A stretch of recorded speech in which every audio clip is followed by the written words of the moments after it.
Hello students. Carbon में अपन क्रियात्मक समूह की बात शुरू की थी। अपन ने क्रियात्मक समूह में पहला पढ़ा था अपन ने कार्बोक्सिलिक अम्ल। इसके लिए बताया था मैंने कि इसका जो क्रियात्मक समूह का सूत्र है वो इस प्रकार से आता है, जिसका संरचनात्मक सूत्र अपन ये इस तरह से बताया। और इसका पहला एग्जाम्पल लिया था अपन ने मेथेनोइक अम्ल, और इसका सूत्र जो अपन ने बताया था, अगर यहाँ पर H जुड़ जाए तो ये स्थिति हो जाती है इसमें HCOOH।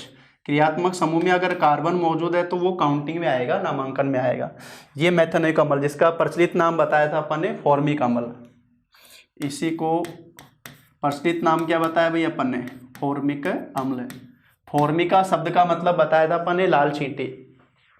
और ये तो लिया अपन ने पहला सदस्य। अब इसी में एक दूसरा बता रहा हूँ मेथेनोइक अम्ल के बाद में। अगर देखो यहाँ पर इस कार्बोक्सिलिक अम्ल का सूत्र जो अपन ने बताया COOH, यहाँ पर H जोड़ा, वो मेथेनोइक अम्ल पहला कार्बन हुआ। अगर अपन यहाँ पर कार्बन अगर संयुक्त कर देते हैं, अगर यहाँ पर अपन ये जो इसके क्रियात्मक समूह की स्थिति है, ये जो वैलेंसी रिक्त है, यहाँ पर अपन ने कार्बन अगर लिया, बताओ इस कार्बन की वैलेंसी तो 4 हो गई, 2 और 1 3 और 1 4, लेकिन इस कार्बन की वैलेंसी 1 हुई है।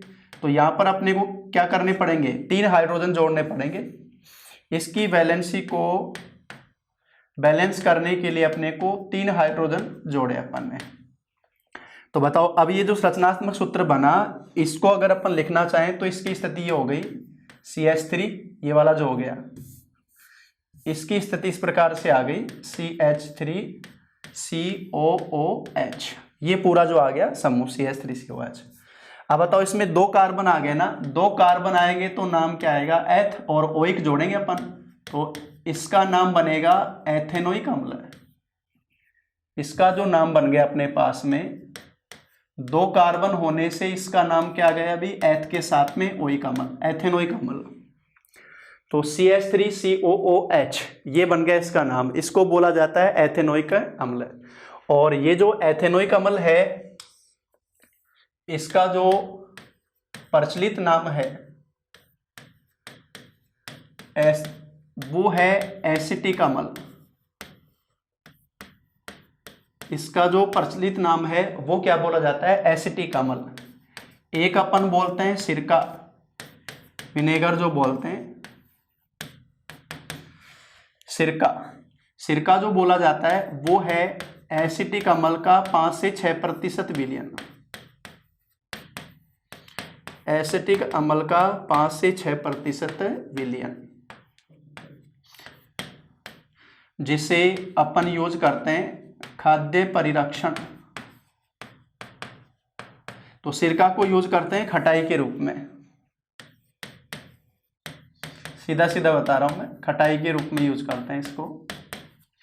खाद्य परिरक्षण तो जो जितना भी चाट वगैरह उसमें यूज किया जाता है। अचार व मुरब्बे का परिरक्षण, अचार व मुरब्बे का परिरक्षण। तो अचार मुरब्बे को खराब होने से बचाने के लिए सिरका यूज किया जाता है। तो सिरका जो है वो रासायनिक रूप से क्या है भी? एसिटिक अम्ल है। सिरका जो है वो रासायनिक रूप से क्या है? एसिटिक अम्ल। और एसिटिक अम्ल का अगर IPAC के अनुसार नाम बोला जाएगा तो वो नाम आएगा एथेनोइक अम्ल।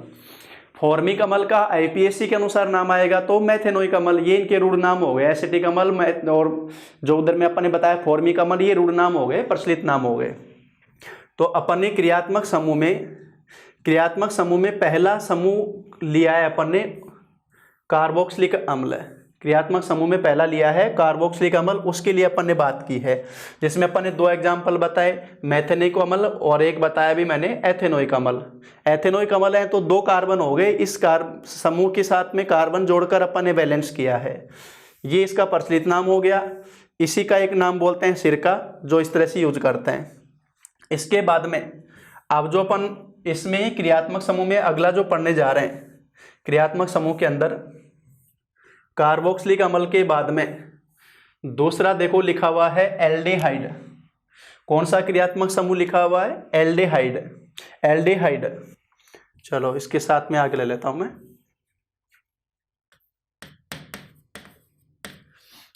चलो इसको देखो मैं मिटा रहा हूँ जो अपन ने यूज किया। ये जो बताया था अपन ने फॉर्मी कमल वाला पहला जो अपन ने पढ़ा। अब दूसरा क्रियात्मक समूह ले रहा हूं मैं टेबल पे साथ, क्योंकि टेबल को मैं साथ ले रहा हूं, आगे पीछे नहीं हो।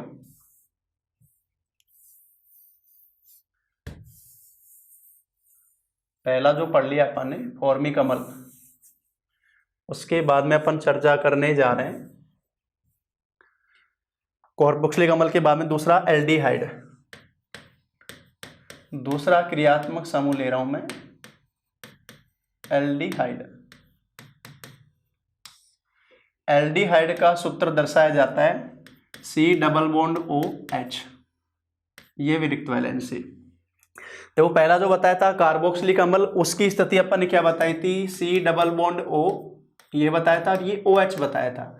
अब यहां से अपन ने O हटाया है, केवल H है, ये रिक्त समूह, ये सेमी स्थिति आ रही है, ये समूह है एल्डिहाइड, और ये एल्डिहाइड क्रियात्मक समूह का सूत्र हो गया। अब इसका अगर इसको पूर्व लगन के रूप में लिखा जाता है तो बोला जाता है फॉर्मिल या ऑक्सो बोला जाता है, फॉर्मिल। और अगर अनुलगन के रूप में लिखा जाता है तो बोला जाता है अल, एल या अल लिखा हुआ जाता है, ये शब्द आ जाता है। पूर्व लगन के रूप में फॉर्मिल और अनुलगन के रूप में अल एल जो लिखा जाता है, फॉर्मिल या ऑक्सो बोला जाता है। ये एल्डिहाइड के लिए अपन बोल रहे हैं। अब इसमें से अगर एल्डिहाइड में जैसे अपन एग्जाम्पल के तौर पर लें, जैसे पहला एग्जाम्पल ले रहा हूं मैं, पहला एग्जाम्पल इसमें एक कार्बन है ना, डबल बॉन्ड O और ये H, ये स्थिति है। अगर मैंने यहाँ H जोड़ दिया तो बताओ कार्बन कितना है इसमें, एक है। अब इसमें अगर सूत्र समेट कर लिखे अपन तो पास में क्या बन गया, ये SCHO। CHO जो बोला जाता है एल्डिहाइड के लिए जो दर्शाया जाता है CHO, इस तरह से दर्शाते हैं। ये अपन ने बताया था फॉर्मिक एसिटिक अम्ल के लिए, कार्बोक्सिलिक अम्ल के लिए CHO ये दर्शाया जाता है। कार्बनिक अम्ल के लिए अपन ये बताया था COOH, इस तरह से ये इसका सूत्र बताया मैंने। फॉर्मिल के अगर पूर्व लगन के रूप में लिखेंगे तो फॉर्मिल, अनुलगन के रूप में लिखेंगे तो अल लिखा जाएगा। अब यहाँ पर एक कार्बन है H, इसकी वैलेंसी को करने के लिए अपन ने H जोड़ा है। बताओ सूत्र क्या बन गया, HCHO, ये बन गया अपने पास में। और SCOHO का नाम अगर अपन लें, बताओ एक कार्बन है ना तो मैथ आएगा, और अल अनुलगन जोड़ते हैं तो इसका नाम जो बन जाएगा मैथेनल। बताओ नाम क्या बनेगा इसका, मैथेनल। एक कार्बन है ना और ये जो समूह जोड़ा अपन ने CHO, तो मैथेनल नाम हो गया। और इसका जो प्रचलित नाम है, ये तो IPSC नाम हो गया, प्रचलित नाम की अगर बात करें, ये बन गया भाई इसका सूत्र जो बन गया प्रचलित नाम।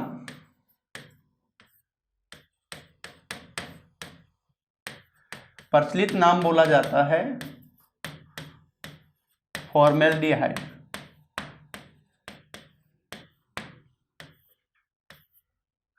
इसका प्रचलित नाम क्या बोला जाता है, फॉर्मेल्डिहाइड। तो यहाँ एल्डिहाइड जो अपन ग्रुप पढ़ रहे हैं दूसरा, उसमें पूर्व लगन फॉर्मेल, इसका जो प्रचलित नाम आ गया फॉर्मेल्डिहाइड। वहां पढ़ा था फॉर्मिक अम्ल, यहाँ फॉर्मेल्डिहाइड। और ये इसका अणुसूत्र जो अपन ने बताया, इस फॉर्मेल्डिहाइड को यूज किया जाता है, इसका उपयोग किया जाता है भी बहुलक निर्माण में। जहां अपन जब पढ़ेंगे बहुलक, वहां नाम आएगा, ये बहुलक निर्माण में इसको यूज किया जाता है फॉर्मेल्डिहाइड का। फिनोल और फॉर्मेल्डिहाइड से अपन बनाते हैं बेकेलाइट। क्या नाम बोला मैंने, फिनोल और फॉर्मेल्डिहाइड से अपन क्या बनाते हैं, बेकेलाइट, जो अपन बहुलक के अंदर एग्जाम्पल में लेंगे अपन। तो बहुलक निर्माण में जैसे मैंने इसका एक एग्जाम्पल बताया मैथेनल। अब बताओ इसी समूह में मैं एक नाम अगला जो लिख रहा हूं एथेनल। अगर इसी में एल्डिहाइड ग्रुप में ये जो क्रियात्मक समूह है C+OH, और यहाँ पर मैं कार्बन जोड़ दूं, वहां पर मैंने एक हाइड्रोजन जोड़ा, यहाँ मैं कार्बन जोड़ रहा हूं, तो बताओ अब स्थिति ये आएगी कि नहीं आएगी, ये स्थिति आएगी। और अगर ये स्थिति आएगी, अब अगर इसको समेट कर लिखें तो अपने पास में क्या बना, CH3CHO, ये बन गया CH3CHO। ये क्रियात्मक समूह हो गया एल्डिहाइड का, ये CH3 समूह जुड़ गया। और अब इसका जो नाम दिया जाएगा, बताओ यहाँ कार्बन 2 है तो एथ आ गया, एथ प्लस अल, एथ कार्बन 2 होने से एथेनल हो गया ये नाम। और इसका जो प्रचलित नाम है वो है एसिटेल्डिहाइड। इसका प्रचलित नाम क्या हो गया अभी, एसिटाल्डिहाइड। अब देखो वहां पर अपन ने नाम लिया था, वहां पर अमल में अपन ने लिया था फॉर्मिक अमल, यहाँ बोला फॉर्मेल्डिहाइड। वहां अपन ने लिखा था एसिटिक अमल, यहाँ क्या बोला अपन ने, एसिटाल्डिहाइड। इसी के अंदर जो आ गया एल्डिहाइड ग्रुप में जो अपन रहे। तो दूसरा क्रियात्मक समूह अपन ने लिया है एल्डिहाइड।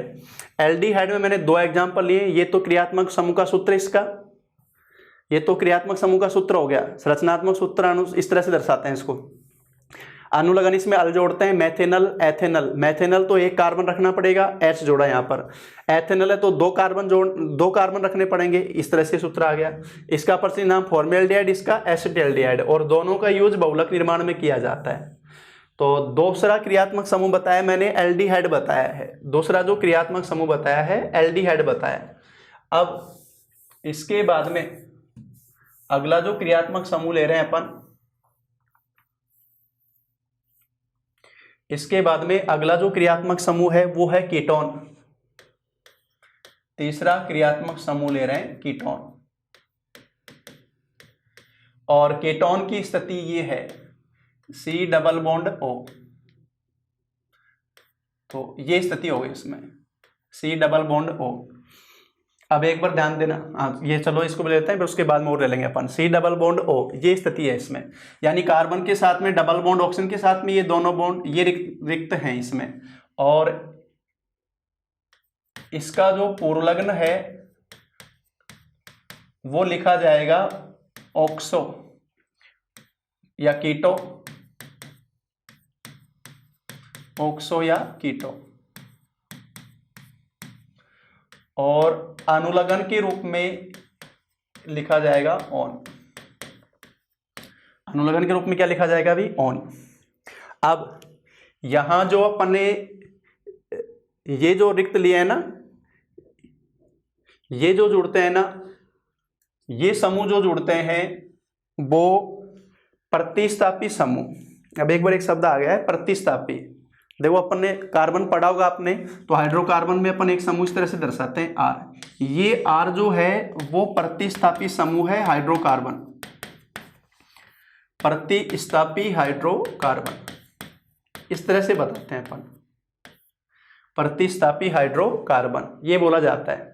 अब प्रतिस्थापी हाइड्रोकार्बन में जैसे मूल हाइड्रोकार्बन अपन लें,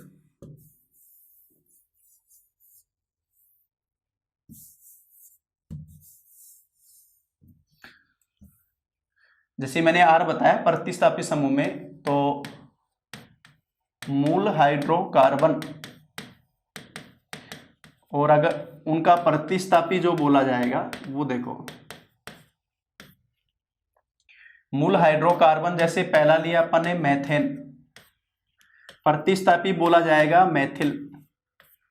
मूल हाइड्रोकार्बन लिया अपन ने एथेन, तो ये बोला जाएगा भी एथिल। मूल हाइड्रोकार्बन लिया अगर अपन ने प्रोपिल, तो ये प्रोपेन।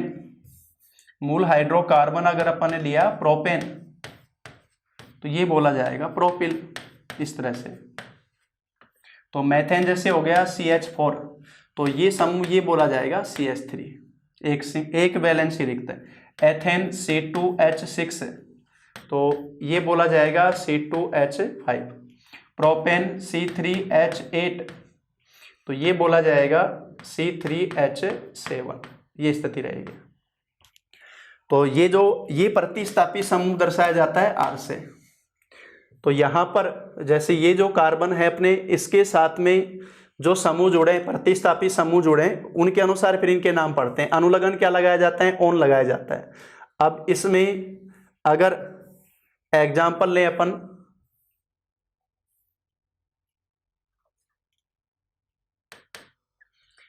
अब बताओ यहां जो अपन ने समूह बताए हैं ये, जिनको R से रिप्रेजेंट कर रहे हैं अपन। अब R मिनिमम अपन अगर मैथिल लें, तो एग्जाम्पल के तौर पर जैसे पहला एग्जाम्पल लिया अपन ने C double bond O,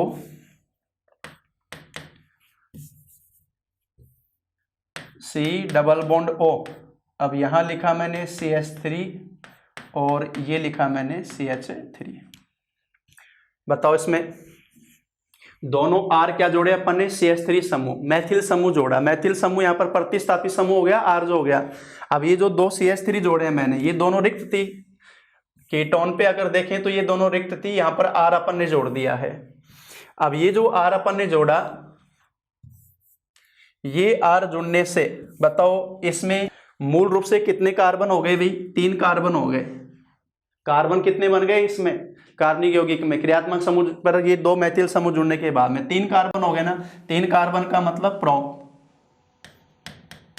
prop और ऑन, इसमें अवलंबन जुड़ेगा तो इसका जो नाम आएगा वो आएगा प्रोपेनॉन।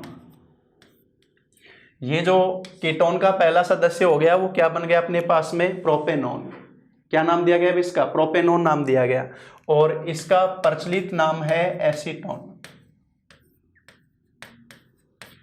इसका प्रचलित नाम है भाई एसीटोन, ये इसको बोला जाता है। प्रोपेनॉन IPAC के अनुसार नाम हो गया, प्रचलित नाम क्या हो गया भाई, एसीटोन। अब इसमें अगर वैसे अपन ले प्रतिस्थापी के रूप में नाम लिखें, प्रचलित नाम एसीटोन प्रोपेनॉन, प्रतिस्थापी के रूप में लिखें तो डाईमेथिल बोला जाएगा। दो मैथिल के लिए डाई लिख दिया, डाईमेथिल कीटोन, ये भी नाम आ जाता है इसका। तो प्रचलित नाम IPAC नाम प्रोपेनॉन या प्रोप 2 ऑन बोल सकते हैं, जो अपन IPAC के अनुसार बोलेंगे बाद में, और अंकन वगैरह बताऊंगा बाद में। प्रचलित नाम क्या हो गया इसका, एसीटोन। और वैसे इसका नाम ये भी बोल सकते हैं अपन, डाईमेथिल कीटोन। दो जो समूह आ गए अपने पास में। इस एसीटोन का उपयोग किया जाता है कार्बनिक पदार्थों का अक्रिय विलायक, कार्बनिक पदार्थों के विलायक के रूप में इसको यूज करते हैं। कार्बनिक पदार्थों के विलायक के रूप में इसको यूज किया जाता है। तो इसमें एक प्रमुख क्वेश्चन आता है, एक क्वेश्चन पूछा जाता है, नेल पेंट रिमूवर।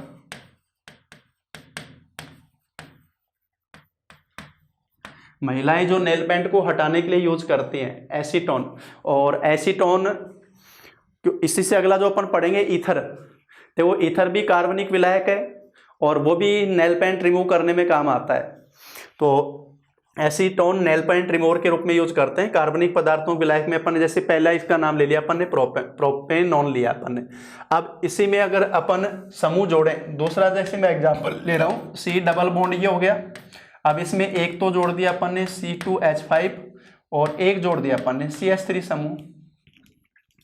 अब यहां पर देखो, अगर दोनों ही अपन जोड़ दें दोनों एथिल समूह, तो अब ये हो गया डाई एथिल ईथर। बताओ हो गया कि नहीं, डाई एथिल ईथर। IPAC के अनुसार नाम अलग पड़ेगा जो अपन बाद में देखेंगे। डाई एथिल ईथर हो गया क्योंकि 2 एथिल समूह हो गए, इसमें प्रतिस्थापी 2 एथिल हो गए ना, तो C2H5 और C2H5, तो डाई एथिल ईथर हो गया ये प्रतिस्थापी के अनुसार। और अगर इसमें डाई प्रोपिल ईथर भी हो सकता है। एक अगर अपन इसमें ये स्थिति ले लें, एक तरफ समूह C2H5, दूसरी तरफ CH3, ऐसी स्थिति में फिर ये क्या नाम हो जाएगा, एथिल मैथिल ईथर। क्योंकि एथिल और मैथिल में वर्णक्रम के अनुसार नाम पहले क्या आएगा, एथिल आएगा। तो एक प्रतिस्थापी समूह एथिल, दूसरा मैथिल, तो एथिल मैथिल ईथर बोला जाएगा उस स्थिति में अगर नाम आएगा। तो एक एग्जाम्पल जो मैं यहाँ पर लिख रहा हूँ वो और डाल रहा हूँ दूसरा, और इसको नाम दिया जाएगा die ethyl ether, die ethyl ketone. ये डाईमेथिल कीटोन बोला था अपन ने, और ये हो जाएगा डाई एथिल कीटोन अगर ये 2 समूह जोड़ दिए जाएंगे तो। और अगर मैं इस तरह से लिख दूं कि C डबल बॉन्ड O, एक लिखा C2H5 और एक लिखा मैंने CH3, तो ये हो गया ethyl Maithil ketone, ethyl Maithil ketone. ये ध्यान रखना है। तो कीटोन में मेन जो आता है ये ध्यान रखना, एसीटोन या प्रोपेनॉन। मेन अगर सीधा भी पूछ लेता है कीटोन का बताओ नाम, तो अपन सीधा ये बोलेंगे भी, कीटोन का नाम क्या बोलेंगे, प्रोपेनॉन बोला जाएगा, एसीटोन बोला जाएगा, सामान्य कीटोन इसी को बोला जाता है। तो तीसरा क्रियात्मक समूह अपन ने लिया है, वो लिया है भाई कीटोन। पूर्व लगन के रूप में कीटो लिखा जाता है, अनुलग्न के रूप में ओन लिखा जाता है। और प्रतिस्थापी समूह जो जोड़े जाते हैं इस पर, ये प्रतिस्थापी समूह मैंने बताए हैं मैथिल, एथिल, प्रोपिल, इस प्रकार से जोड़े जाते हैं, उसके आधार पर इनका नाम आता है। अगला जो क्रियात्मक समूह ले रहे हैं अपन, अगला क्रियात्मक समूह ले रहे हैं, वो ले रहे हैं अपन ईथर। कीटोन के बाद में अगला जो क्रियात्मक समूह लिया जा रहा है वो लिया जा रहा है ईथर।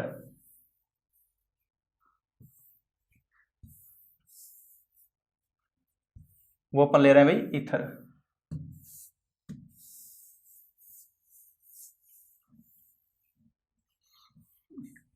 लो जी, अगला क्रियात्मक समूह, टेबल पे आ जाओ एक बार। 3 ले लिया अपन ने, अम्ल, एल्डिहाइड और कीटोन। अब ले रहे हैं अपन ईथर। नंबर 4 जो ले रहे हैं वो ले रहे हैं ईथर। और ईथर में स्थिति ये है, ये क्रियात्मक समूह इस प्रकार से दर्शाया जाता है ORR। अब एक बार ये जो मैंने बताया शुरू में, लो एक बार, सबसे पहला बताया मैंने अम्ल, स्थिति ये थी, ठीक है। अम्ल के बाद में दूसरा लिया अपन ने एल्डिहाइड, दूसरा क्या लिया भाई अपन ने, एल्डिहाइड, स्थिति हो गई ये। तीसरा लिया अपन ने कीटोन, स्थिति हो गई ये, ठीक है। पहला अम्ल, उसके बाद में एल्डिहाइड और तीसरा कीटोन। और अब चौथा अपन ले रहे हैं ईथर, जो अभी अपन ने लिखा है। और ईथर में स्थिति क्या हो गई कि कार्बन भी हट गया, ऑक्सीजन के ऊपर सीधे 2 प्रतिस्थापी समूह अपन ने लिखा है, RR- दर्शा देते हैं अपन। देखो कम कैसे होता जा रहा है वो ध्यान रखना, इसी आधार पे अपन इन चारों को याद रख सकते हैं। क्रियात्मक समूह का इनको दर्शाया जाता है ना कि क्रियात्मक समूह को, कि अम्ल को कैसे दर्शाते हैं, एल्डिहाइड को कैसे दर्शाते हैं, फिर कीटोन को कैसे दर्शाते हैं, ईथर को। ये 4 तो अपन सीधे सीधे इसी क्रम में याद कर सकते हैं, इनको इसी रूप में याद किया जाता है, क्रम जो मैंने बताया चारों को। अब ये जो ईथर अपन ले रहे हैं, अपन बात कर रहे हैं ईथर के लिए, इसका पूर्व लगन जो लिखा जाता है ईथर का, वो तो लिखा जाता है एल्कोक्सी, एल्कोक्सी, जैसे मैथोक्सी, एथोक्सी, इस प्रकार से। और इसका अनुलगन जो लिखा जाता है वो भी लिखा जाता है एल्कोक्सी, दोनों एक ही नाम आते हैं। पूर्व लगन अनुलगन एक ही नाम देते हैं, एल्कोक्सी, मैथोक्सी, एथोक्सी, इस प्रकार से नाम देते हैं ईथर के लिए।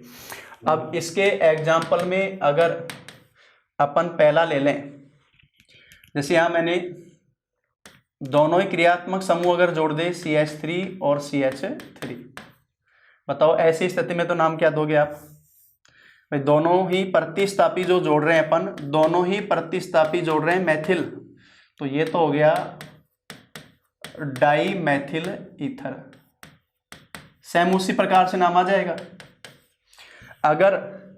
अगर मैं दोनों प्रतिस्थापी जोड़ रहा हूं एथिल, तो अब नाम क्या आएगा भाई? ऐसी स्थिति में नाम आ जाएगा डाई एथिल ईथर। वो डाई मैथिल ईथर, तो ये क्या हो गया भाई? Die ethyl ether. दोनों मैथिल समूह, दोनों यहाँ एथिल समूह, डाई एथिल ईथर। और इसी को बोला जाता है सामान्य ईथर। यानी अगर आपसे पूछा जाए ना कि ईथर का फॉर्मूला लिखो, तो आप ये वाला लिखोगे, प्रचलित ये आएगा, कौन? Die ethyl ether. ये स्थिति जो है डाई एथिल ईथर। अब अगर इसी में मैं इस प्रकार से लिख दूं कि ऊपर एक तरफ जोड़ रहा हूं CH3 और एक पर तरफ जोड़ रहा हूं C2H5, अब बताओ कैसे लिखोगे? Ethyl Maithil ether. वर्णक्रम के अनुसार नाम क्या पड़ जाएगा? Ethyl Maithil ether. IPSC में नाम कैसे बोलेंगे वो भी अपन जब नामांकन करके फिर बाद में बताऊंगा। ध्यान रखना, भी मैंने केवल परिचय के रूप में लेके चल रहे हैं अपन क्रियात्मक समूह को। तो इस तरह से बोला जाता है। ये सामान्य ईथर बोला जाता है, डाई एथिल ईथर। ये भी है भाई महत्वपूर्ण कार्बनिक विलायक, महत्वपूर्ण कार्बनिक विलायक है ये। और nail paint remover, nail paint remover, अगर महिलाएं क्लास ले रही हैं तो ध्यान रखना, नेल पेंट रिमूवर में एसीटोन की अपेक्षा ईथर वाला जो है वो ज़्यादा ठीक रहता है। एसीटोन वाला अपने जो नाखून हैं उनके ऊपर धीरे धीरे नाखून का क्षय करता है, तो उससे उस पर धारियाँ वगैरह पड़ती हैं, खुरदरे हो जाते हैं। और ये ईथर जो है वो एसीटोन की तुलना में कम हानिकारक होता है, तो अभी ज़्यादा इसी को यूज करते हैं, ईथर को। ये ध्यान रखना, तो दोनों ऑप्शन में आ सकते हैं, ध्यान रखना एसीटोन आएगा या फिर ईथर आएगा, सीधा नाम ही आएगा। और ईथर मेन सामान्य ईथर कौन हो गया, डाई एथिल ईथर हो गया, ये स्थिति आ गई अपने पास में। तो 4 क्रियात्मक समूह ले लिया अपन ने। पहला पढ़ा अपन ने अम्ल, दूसरा पढ़ा एल्डिहाइड, तीसरा पढ़ा अपन ने कीटोन, और चौथा बताया मैंने अभी ईथर। अब और इन्हीं में अपन ने बताया कि भाई सूत्र की अगर लें तो अम्ल बताया था COOH, एल्डिहाइड बताया था CHO, फिर अपन ने जो कीटोन बताया था C डबल बॉन्ड O और RR, और जो ईथर लिया तो ORR, वो भी गायब हो गया उसमें से। अब उसके बाद में अगला जो ले रहे हैं अपन, अगर अपन ले एस्टर, 5वां जो क्रियात्मक समूह है एस्टर, ये बंद बनती है, एस्टर बॉन्ड बोलते हैं ना अपन, पॉलीएस्टर जैसे नाम लेते हैं बहुलक में, एस्टर बॉन्ड होती है ये। अब एस्टर का जो सूत्र है वो लिखा जाता है COOR। तो बताओ इसको किस प्रकार से दर्शाया जा रहा है। इसकी स्थिति ये है C double bond O OR, और ये यहाँ से अपने पास में एक संयोजकता, एक वैलेंसी फ्री है, ये इस प्रकार से दर्शाया जा रहा है। C डबल बॉन्ड O, ये ऑक्सीजन की एक बॉन्ड तो हो गई कार्बन के साथ में, एक हो गई प्रतिस्थापी समूह के साथ में, और ये मुक्त संयोजकता है। अब इसमें अपन S से लेकर अलग फिर R और जोड़ते जाओ, उस आधार पे ये बढ़ जाएगा एस्टर। तो इसका जो अनुलग्न लिया जाता है वो लिया जाता है OH। इसका अनुलग्न क्या लिखा जाता है भाई, OH लिखा जाता है। तो अगर अपन इसमें पहला अगर एग्जाम्पल के रूप में बात करूं मैं, यहाँ मैंने लिख दिया C डबल बॉन्ड O, ये जोड़ दिया और ये जोड़ दिया मैंने CH3, और यहाँ लिख दिया मैंने H। अगर मैंने यहाँ H लिख दिया वैलेंसी संयुक्त पूर्ण करने के लिए, ये R की जगह CH3 ले लिया, बताओ इसका नाम क्या बोलोगे आप। कार्बन कितने हो गए, 2, एथ आएगा और OH आएगा, तो एथेनोएट। इसका जो नाम बन जाएगा वो क्या बन जाएगा भाई, एथेनोएट, ये बन जाएगा। 2 कार्बन काउंट होने से 3। अगर यहाँ पर भी CH3 जोड़ दोगे तो, अगर यहाँ पर भी H की जगह, ये तो C डबल बॉन्ड O, ये O, ये CH3, और यहाँ पर जोड़ दिया अपन ने CH3। अब की बार कार्बन कितने हो गए, 3 हो गए। तो बताओ ऐसी स्थिति में जो नाम बनेगा वो क्या बनेगा भाई, प्रोप हो जाएगा, 3 कार्बन है तो प्रोपेनोएट, इस तरह से नाम दे दिया जाएगा। ध्यान रखना, इन्हीं के नाम अपन IPSC में पद्धति के अनुसार नामांकन करके और करेंगे। अभी फिलहाल सामान्य परिचय के रूप में बता रहा हूँ, 2 एग्जाम्पल लेके बता रहा हूँ तुम्हें सारे के। तो ये जो अपन ने क्रियात्मक समूह लिया है एस्टर, ये इसको इस प्रकार से दर्शाते हैं, ये स्थिति दर्शाई अपन ने, अनुलग्न OH जोड़ते हैं इसमें, उसके आधार पर ये नाम लिखे जाते हैं। उसके बाद में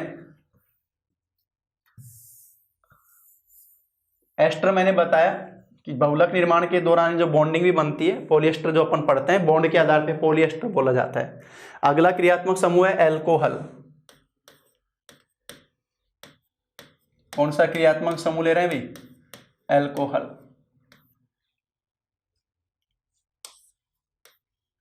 कई सारे स्टूडेंट तो सोच रहे होंगे सर काम की चीज तो अभी आई है, क्यों भाई, एल्कोहल।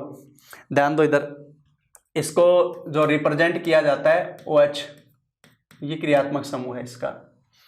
तो OH और ये रिक्त वैलेंसी, क्योंकि ऑक्सीजन की वैलेंसी 2 होती है, एक हाइड्रोजन के साथ में हो गई तो एक वैलेंसी रिक्त हो गई, ये स्थिति रहती है इसकी। अब इसका जो अनुलग्न है वो लिखा जाता है ओल। एल्कोहल का अनुलग्न क्या लिखा जाता है भाई, ओल, वो ओल लिखा जाता है एल्कोहल के लिए। पूर्व लगन के रूप में हाइड्रोक्सी, अनुलग्न के रूप में ओल। पूर्व लगन हाइड्रोक्सी, वो भी लिख देता हूं। ये टेबल आपको याद करनी है, ध्यान रखना। अलग अलग मैंने डिस्कस कर दिया है अलग अलग मैंने डिस्कस कर दिया इनको एक एक करके, और ये टेबल जो स्क्रीन पर लगातार मैंने दिखाई है इसको उतारना, इसको पूरा याद करना। एल्कोहल OH हाइड्रोक्सी ऑल लिखा जाता है। जैसे पहला एग्जांपल अगर अपन ले मेथेनॉल, मेथेनॉल। अब बताओ ये जो OH समूह है, ये जो रिक्त वैलेंसी है इस पे एक कार्बन जोड़ दिया अपन ने, एक कार्बन जोड़ दिया तो ये ऑक्सीजन की तो वैलेंसी हो गई, एक इधर से हो गई एक इधर से, एक तो हो गई इधर से और एक हो गई ये, कार्बन की तो एक हुई ना, तो बाकी 3 रिक्त हैं, इन पे 3 पे हाइड्रोजन जोड़ेंगे अपन, H H और H, तो सूत्र क्या बन गया CH3OH, ये बन गया। तो ये नाम बनेगा मेथेनॉल, और इसी को अपन इस तरह से भी लिख सकते हैं मेथिल एल्कोहल। अगर अपन प्रतिस्थापी के रूप में लिखेंगे, मेथिल आ गया ना CH3, तो मेथिल एल्कोहल भी बोल सकते हैं अपन इसको, तो CH3OH। अच्छा, इसका एक नाम है, प्रचलित नाम, वो बोला जाता है wood spirit, cast spirit, wood spirit. Spirit तो जानते हो, कास्ट स्प्रिट जो बोलते हैं, ये बोला जाता है इसको, प्रचलित नाम कास्ट स्प्रिट, मेथेनॉल। और एक अपन सुनते हैं जहरीली शराब, जहरीली शराब, तब भी नाम किसका आएगा भी, मेथेनॉल का। जहरीली शराब तो नाम किसका दोगे आप, मेथेनॉल का। जैसे किसी कई बार अपन अखबार में न्यूज़पेपर में सुनते हैं कि जहरीली शराब पीने से इतने व्यक्तियों की मृत्यु हुई। कास्ट स्प्रिट जो अपने घर पे एक बोलते हैं, हथकड़ शराब बोलते हैं, गांव में कई बार सुनते हो तो हथकड़ शराब बोली जाती है। कास्ट जो होती है कीकर वगैरह की छाल वगैरह होती है, उनसे वो तैयार करते हैं, तो उसी में कई बार अपरिष्कृत एल्कोहल बन जाता है जो कि मेथेनॉल बन जाता है, और ये मेथेनॉल है वो जहरीली शराब है जिससे अंधता या फिर तंत्रिका तंत्र को सीधा प्रभावित करता है, मेथेनॉल जो होता है, तो उससे एक मृत्यु का कारण बन जाता है मेथेनॉल। तो इसको जहरीली शराब अगर पूछेगा तो किसका नाम आएगा, मेथेनॉल का आएगा। इसी को कास्ट स्प्रिट कहते हैं अपन, पहला अल्कोहल जो बताया अपन ने। दूसरा अल्कोहल मैं बता रहा हूं एथेनॉल, एथेनॉल, तो इसमें OH, अब एथ का मतलब 2 कार्बन, ये स्थिति हो गई। अब इस कार्बन की वैलेंसी तो हो गई ये 1 2 3 4, ये हो गई, और इसकी एक हुई है तो यहां पर 3 हाइड्रोजन और जुड़ जाएंगे, तो इसका सूत्र बन गया CH3CH2OH। अगर और समेटोगे तो 2 कार्बन 5 हाइड्रोजन, C2H5OH, ये एथेनॉल हो गया। और एथेनॉल को ही क्या बोला जाएगा भी, एथिल एल्कोहल, ये इसी को बोल जाएगा, एथिल एल्कोहल इसी को बोलते हैं, एथेनॉल को ही। और इसी को बोला जाता है सामान्य शराब, सामान्य शराब, सामान्य एल्कोहल। अगर सीधा पूछे कि एल्कोहल का सूत्र बताओ तो आप ये वाला ही लिख सकते हो, C2H5OH, यही सामान्य एल्कोहल बोला जाता है। सामान्य शराब जितना भी है बियर वगैरह में सारा ही आता है, तो वाइन के अंदर ये सारा मौजूद है। इसके अलावा दवाइयों में जो खासतौर से कफ सिरप वगैरह होती है उनके अंदर एथेनॉल पाया जाता है। एक अपन नाम सुनते हैं पावर एल्कोहल, पावर एल्कोहल। ये पावर एल्कोहल होता है पेट्रोल और एथेनॉल का मिश्रण,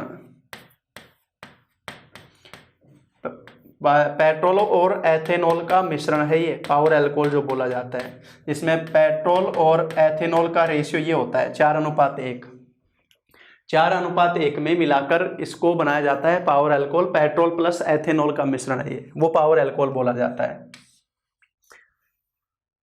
गाड़ियों में बोलते हैं ना अपन, गाड़ियों में जो डलवाते हैं, जैसे एक तो अल्कोहल सामान्य पेट्रोल और एक बोलते हैं पावर अल्कोहल। पावर अल्कोहल पूछेगा तो ये बताओगे पेट्रोल और एथेनॉल का मिश्रण किस अनुपात में, 4:1 में। ये इस तरह से स्थिति बनाई जाए, वो पावर अल्कोहल है जो कि इंजन के लिए ज़्यादा बेनिफिशियल रहता है और इसका उसमें मान ज़्यादा रहता है। तो जो स्पोर्ट गाड़ियाँ वगैरह उनमें तो पावर अल्कोहल ही यूज़ करते हैं सीधा। तो मैंने यहाँ पर 2 एग्जाम्पल लिए, मेथेनॉल एथेनॉल जो सीधे लिए अल्कोहल के अंदर। तो पांचवा छठा जो अपन ने क्रियात्मक समूह लिया वो एल्कोहल लिया है। इसके बाद में देखो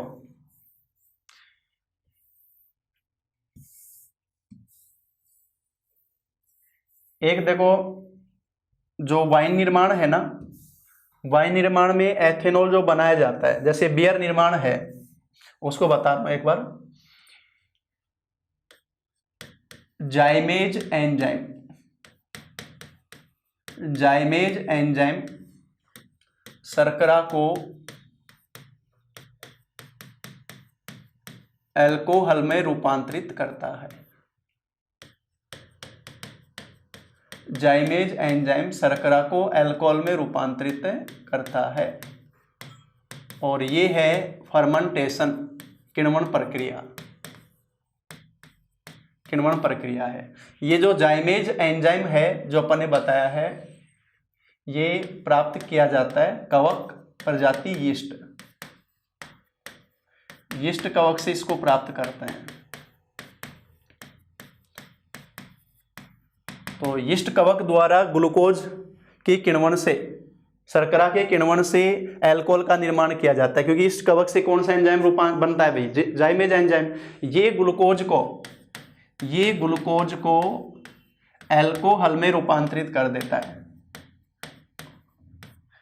अल्कोहल में रूपांतरित कर देता है, साथ में मुक्त होती है CO2।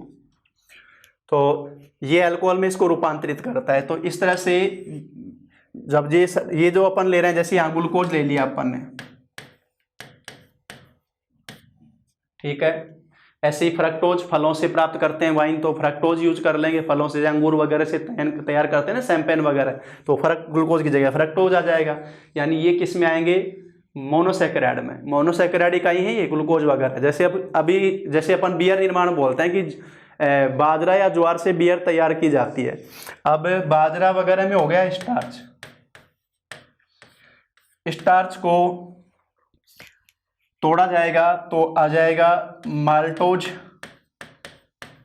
देखो वही पाचन क्रिया में जैसे अपन लेते हैं, और माल्टोज आगे टूटेगा भाई किसमें, ग्लूकोज में।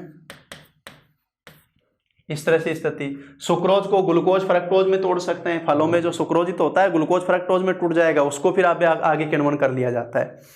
तो इस तरह से ये शर्करा का जो औद्योगिक उत्पादन बताया अपन ने, ये अपन ने बताया जैसे बियर निर्माण के लिए जाइमेज एंजाइम को यूज करते हैं। ये बायो में भी मैंने डिस्कस किया था, किण्वन प्रोसेस बताया था, फिर वापस से याद दिला दिया, इसको ध्यान रखना। तो ये अल्कोहल को किण्वन में रूपांतरित है। हमारी मांसपेशियों में, हमारी कोशिकाओं में भी अगर अवायवीय श्वसन होगा, अवायवीय श्वसन की स्थिति में ग्लूकोज अल्कोहल में रूपांतरित होता है। जैसे खाना खाते अपने को नींद आती है, अल्कोहल वाली स्थिति है। खाना खाते ही उस समय अपने जो खानापन एकदम से खाना खाते हैं ना, उस समय अवायवीय श्वसन की स्थिति में क्या होगा, जो ग्लूकोज है भोजन में अपना, वो किस में रूपांतरित होने लग जाएगा, अल्कोहल में रूपांतरित होगा, उससे अपने को नींद आएगी, वो स्थिति बनती है। तो ये जो अपन ने क्रियात्मक समूह लिया है, वो लिया है अभी कौन सा भी, अल्कोहल। नंबर 6 क्रियात्मक समूह मैंने डिस्कस किया, अल्कोहल। उसके बाद में देखो आगे अगला जो क्रियात्मक समूह ले रहे हैं अपन, नाइट्राइल।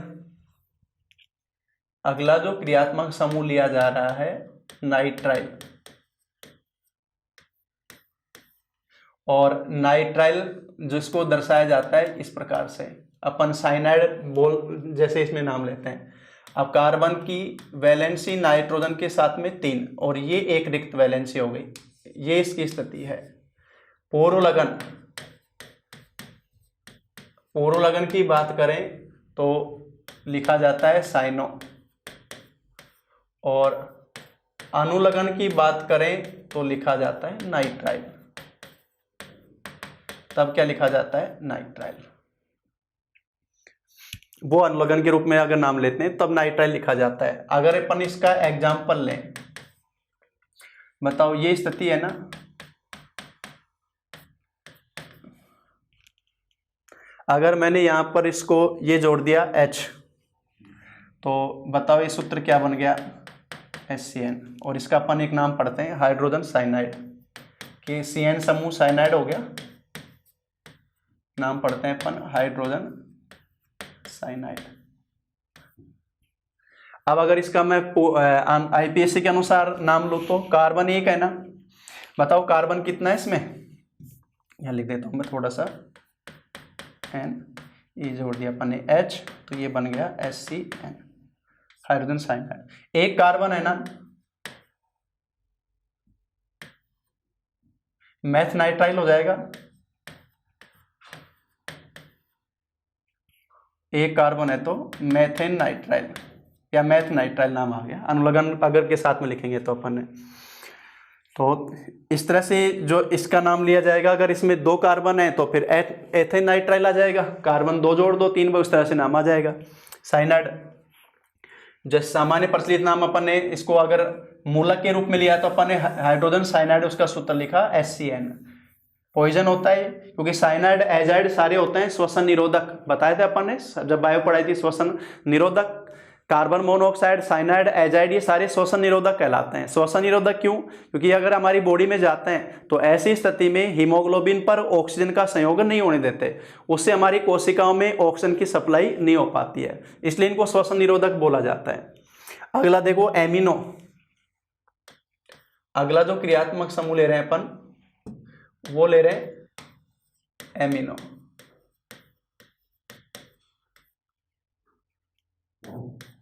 एमिनो, और एमिनो की अगर बात करें, एमिनो जो समूह लिया जा रहा है उसको दर्शाया जाता है NH2।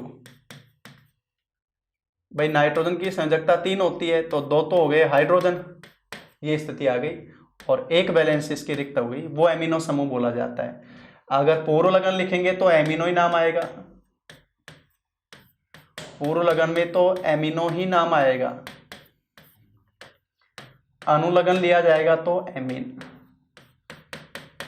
अनुलगन लेंगे तो क्या नाम आएगा भी एमीन, वो एमीन आएगा। फॉर एग्जाम्पल, एग्जाम्पल नंबर 1 अपन अगर ले रहे हैं,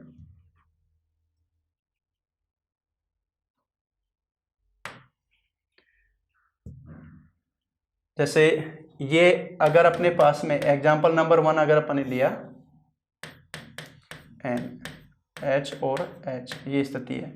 अब यहाँ पर अपन ने जोड़ दिया कार्बन, ये कार्बन जोड़ा तो बताओ इसके साथ में 3 हाइड्रोजन जुड़ेंगे, ये आएगा तो नाम सूत्र क्या बन जाएगा CH3NH2। बताओ क्या नाम बनेगा इसका, मेथेन एमीन या मैथिनो अमीन, मेथेन अमीन बनेगा, एक कार्बन है तो मेथेन अमीन आ जाएगा। तो ये जो अपन ने लिखा अनुलग्न के रूप में एमीन ही लिखा जाता है एमिनो समूह को, तो जितना कार्बन जुड़ता जाएगा उसी आधार पे नाम बनते जाएंगे। 2 जोड़ेंगे आगे, 2 कार्बन लोगे तो फिर एथेन एमीन आ जाएगा, इस प्रकार से नाम आ जाएगा। बाकी फिर ये एमीन क्रियात्मक समूह के रूप में जब अपन पढ़ेंगे आईपीएससी नाम में नामांकन के आधार पर, और एग्जाम्पल ले लेंगे। अगला जो है मेन जो है शुरू के, देखो मैंने जो बताया एल्कोहल तक, वहां तक विशेष ध्यान रखना। एमिनो के बाद में एमाइड, सेम इसी तरह से स्थिति आ रही है। एमाइड में ये स्थिति है, C डबल बॉन्ड O और NH2 समूह जुड़ा हुआ है, C डबल बॉन्ड O और NH2 समूह, ये वैलेंसी रिक्त है। अब इसमें अगर अपन केवल H जोड़ें, कौन सा ले रहे हैं अपन, ये एमाइड ले रहे हैं, और एमाइड में भी अनुलग्न एमाइड ही आता है। एमाइड में जो अनुलग्न आता है वो एमाइड ही आता है।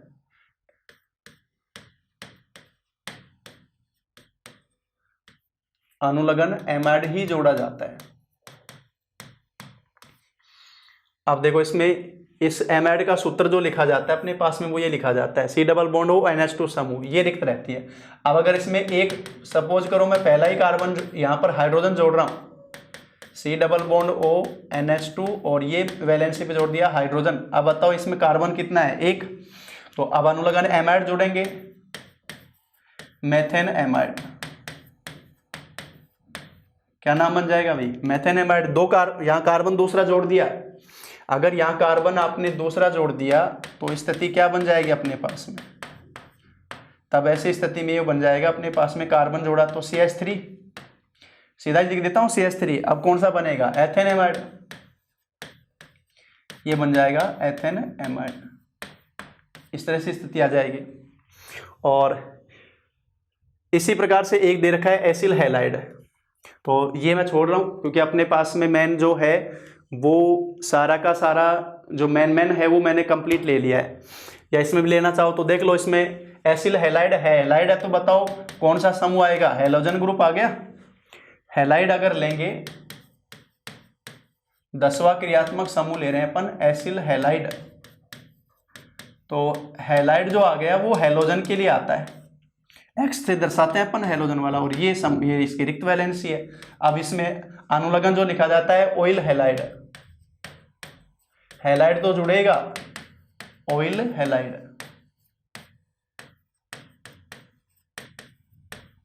जैसे यहां पर सपोज करो आपने जैसे यहां पर एक एग्जांपल ले रहे हैं अपन, C double bond O, X ले लिया मैंने Cl, हेलोजन है Cl, फ्लोरीन लो क्लोरीन, इस तरह से अपन ने ले लिया।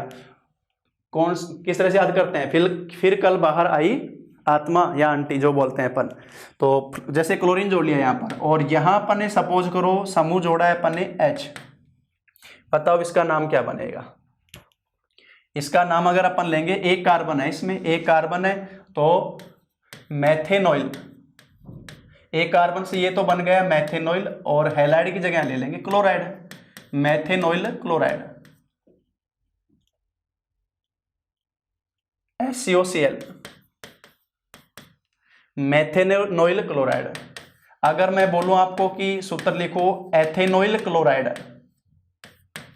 कौन सा, एथेनिल क्लोराइड, एथेनॉइल क्लोराइड, एथेनॉल क्लोराइड आएगा तो C डबल बॉन्ड O, ये तो क्लोरीन ले लिया अपन ने, और यहाँ पर अपन लेंगे दूसरा कार्बन, और ये स्थिति आ गई, इसमें 3 हाइड्रोजन जोड़ दो तो CH3COCl, ये स्थिति आ जाएगी, CH3COCl।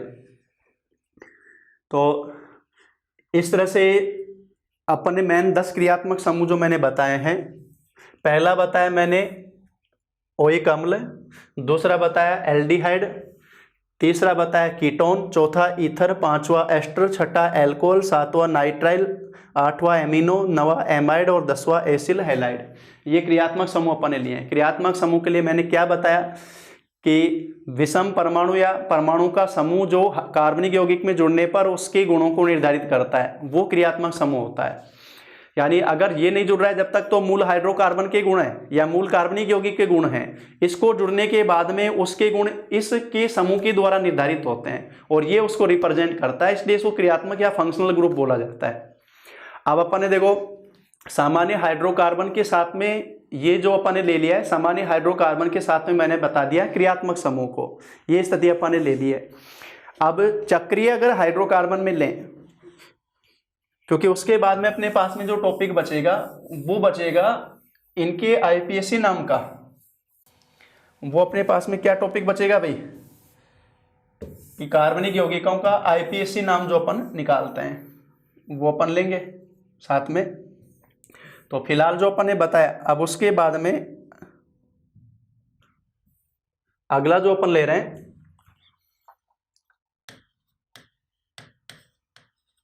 चक्रीय हाइड्रोकार्बन, और चक्रीय हाइड्रोकार्बन में पहले ले रहे हैं अपन समचक्रीय हाइड्रोकार्बन।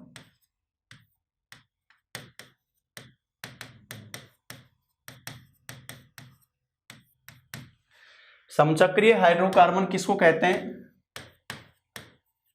केवल कार्बन परमाणु युक्त